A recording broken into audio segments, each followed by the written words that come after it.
നമസ്കാരം പ്രിയമുള്ളവർ, എല്ലാവരും ഒരിക്കൽ കൂടി എൻ മീഡിയയിലേക്ക് ഹാർദവമായ സ്വാഗതം.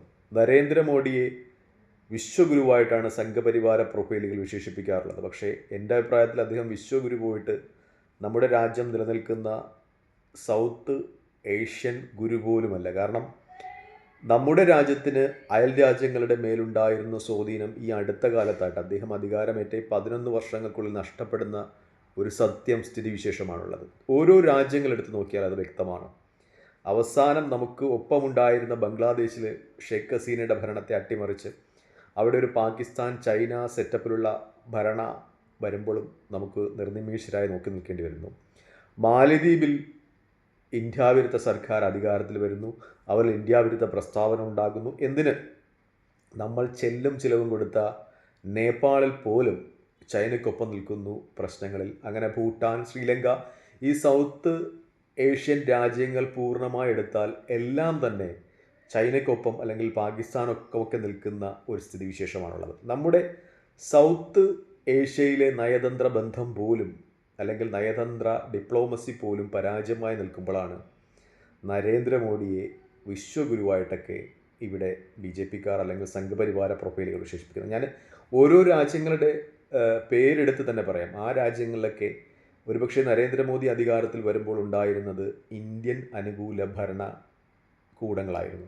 ആ ഭരണകൂടങ്ങളൊക്കെ അട്ടിമറിക്കപ്പെടുമ്പോൾ അല്ലെങ്കിൽ വിദേശ രാജ്യങ്ങളുടെ അനുകൂല ഭരണങ്ങൾ അവിടെ ഉണ്ടാകുമ്പോൾ അവർ പച്ചയായി തന്നെ ഇന്ത്യ വിരുദ്ധത പറയുമ്പോൾ നരേന്ദ്രമോദിക്ക് അല്ലെങ്കിൽ ഇന്ത്യൻ ഭരണകൂടത്തിന് നോക്കി നിൽക്കേണ്ടി വരുന്നു. മിക്കപ്പോഴും ബംഗ്ലാദേശ് എന്ന് പറയുന്ന രാജ്യം ഉണ്ടാകുന്നത് തന്നെ അല്ലെങ്കിൽ ബംഗ്ലാദേശ് എന്ന രാജ്യം തന്നെ ഇന്ത്യയുടെ ദാനമാണെന്ന് പറയാം. ഞാൻ പ്രവാസിയായിരിക്കുമ്പോൾ ദുബൈയിലായിരിക്കുമ്പോൾ ബംഗാളികളോടൊക്കെ പറയുന്നൊരു കാര്യമുണ്ട്. ഇന്ദിരാഗാന്ധി എന്ന് പറയുന്ന ദീർഘദൃഷ്ടിയായ അല്ലെങ്കിൽ തൻ്റെ ഉള്ള ഭരണ ആർജവമുള്ള ഒരു ഭരണാധികാരി പകർന്നു നൽകിയ ദാനമാണ് ബംഗ്ലാദേശ് എന്ന് പറയുന്ന രാജ്യം. ഞാൻ ബംഗാളികളോടൊക്കെ പ്രവാസിയായിരുന്നപ്പോൾ ബംഗ്ലാദേശികളോടൊക്കെ അക്കാര്യം പറയാറുണ്ട്. ഇപ്പോൾ അതുപോലൊരു ഇടപെടൽ, അതുപോലെ ദീർഘദൃഷ്ടിയുള്ള ഒരു ധൈര്യശാലിയായ ഭരണാധികാരിയുടെ ഇടപെടൽ ബംഗ്ലാദേശിൻ്റെ കാര്യത്തിൽ ആവശ്യമാണ്. കാരണം അവിടെ ന്യൂനപക്ഷങ്ങൾ പീഡിപ്പിക്കപ്പെടുന്നു എന്ന കാര്യത്തിലൊന്നും യാതൊരു സംശയവുമില്ല. കാരണം അത്തരം കാര്യങ്ങളിലൊന്നും സംശയമില്ല. കാരണം ലോകത്ത് എവിടെയായാലും ആരെങ്കിലും ന്യൂനപക്ഷങ്ങളോ അല്ലെങ്കിൽ മതത്തിൻ്റെ പേരിലോ ജാതിയുടെ പേരിലോ രാഷ്ട്രീയത്തിൻ്റെ പേരിലോ ഒന്നും പീഡിപ്പിക്കപ്പെടുന്നത് നമുക്ക് ന്യായീകരിക്കുവാൻ കഴിയുന്ന കാര്യമല്ല. പക്ഷേ അവിടെ ഇടപെടുന്നതിൽ ലിമിറ്റേഷൻസ് ഉണ്ടായിരിക്കുന്നു എന്നതാണ് വലിയ യാഥാർത്ഥ്യം. അവിടെ ചൈനയുടെയും അതുപോലെ ഉള്ള രാജ്യങ്ങളുടെയും ഒക്കെ ഇടപെടൽ ഭയക്കുന്നത് കൊണ്ടായിരിക്കാം ഇന്ത്യൻ ഭരണകൂടം നിർനിമേഷരായി നോക്കി നിൽക്കുന്നത്. ഒരുപക്ഷെ ഇന്ദിരാഗാന്ധിയൊക്കെ ആയിരുന്നെങ്കിൽ കൂടുതൽ ഊർജ്ജസ്വലമായ അക്കാര്യങ്ങൾ ഇടപെട്ടിരുന്നേനെ എന്ന ഒരു ധാരണ നമുക്കെല്ലാവർക്കുമുണ്ട്.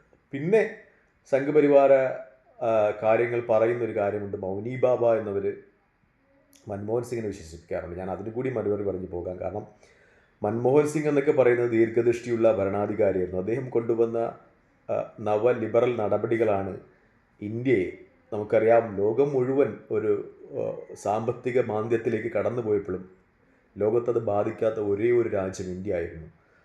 അദ്ദേഹം പകർന്നു നൽകി, അദ്ദേഹം ദീർഘവീക്ഷണമുള്ള സാമ്പത്തിക ശാസ്ത്രത്തിലൊക്കെ ഉന്നത ബിരുദമുള്ള ആളാണ്. അദ്ദേഹം പകർന്നു നൽകിയ സാമ്പത്തിക നയങ്ങളാണ് ഭാരതത്തെ ഒരു വലിയ ക്രൈസിസിലേക്ക് വലിയ ക്രൈസിസ് അല്ല, ലോകത്ത് ഒരുപക്ഷെ ആ സമയത്ത് സാമ്പത്തിക മാന്ദ്യത ബാധിക്കാത്ത ഏകരാജ്യം ഇന്ത്യയാണ് അങ്ങനെ നിലനിർത്തിയത്. അദ്ദേഹത്തിൻ്റെ നടപടികളാണ് ഇന്ത്യയെ ഇന്ന് ലോകരാജ്യങ്ങൾക്ക് മുന്നിൽ സാമ്പത്തികമായി ഉയരുന്നതിന് കാരണമായത്. അദ്ദേഹത്തെയൊക്കെയാണ് സംഘപരിവാര പ്രൊഫൈലുകൾ മൗനി ബാബ എന്നൊക്കെ അട്ടഹസിക്കുന്നത്, ആക്ഷേപിക്കുന്നത്. ഈ അട്ടഹാസങ്ങളും ഗോഗോ വിളികളുമല്ല ഭരണം, മറിച്ച് രാഷ്ട്രതന്ത്രത്തിലൂന്നിയ ഉത്തമമായ നടപടികളും ഒക്കെയാണ് ഭരണം. വിശകലനങ്ങളും അതിൻ്റെ അടിസ്ഥാനത്തിലുള്ള മാറ്റങ്ങളുമൊക്കെയാണ് ഭരണം എന്നൊരു തിരിച്ചറിവുണ്ടാകണം എന്ന പ്രാർത്ഥനയാണ് എനിക്ക് ഈ അവസരത്തിലുള്ളത്. എൻ്റെ ഒരു അഭിപ്രായത്തിൽ നരേന്ദ്രമോദി വിശ്വഗുരു പോയിട്ട് സൗത്ത് ഏഷ്യൻ ഗുരു പോലുമല്ല. നന്ദി, നമസ്കാരം. ചെയ്യുന്ന വീഡിയോ ഇഷ്ടപ്പെടുന്നുണ്ടെങ്കിൽ ലൈക്ക് ചെയ്യുക, ഷെയർ ചെയ്യുക, കമൻറ്റ് ചെയ്യുക. മറ്റൊരു വീഡിയോയുമായി കാണുന്നവരെ പ്രാർത്ഥന ഉൾപ്പെടുത്തുക. ജയ് ഹിന്ദ്.